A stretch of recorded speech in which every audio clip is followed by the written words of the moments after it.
আবারও দ্বিতীয়বারের মতো বন্যায় প্লাবিত অসহায় মানুষের পাশে দাঁড়িয়েছে বরাক স্টুডেন্ট অ্যাসোসিয়েশন করিমগঞ্জ জেলা কমিটি। ছাত্র সংগঠনের করিমগঞ্জ জেলা কমিটির এক প্রতিনিধি দল বন্যায় আক্রান্ত ক্ষতিগ্রস্ত মানুষের পাশে দাঁড়িয়ে কিছু ত্রাণ সামগ্রী বন্টন করে।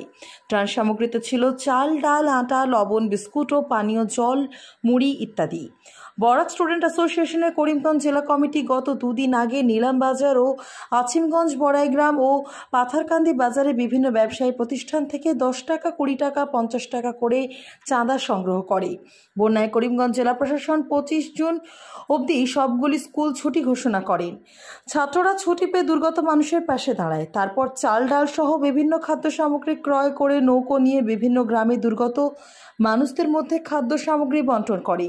ছাত্রদের এই উদ্যোগ দেখে বিভিন্ন ব্যবসায়ীরাও মুক্ত হস্তে ছাত্রদের হাতে সাহায্যের হাত বাড়িয়ে দেন।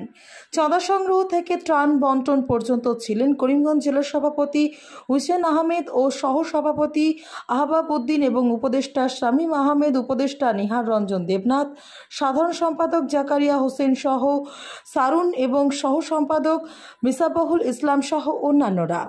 নিহার দেবনাথের রিপোর্ট, নিউজ অবিকল।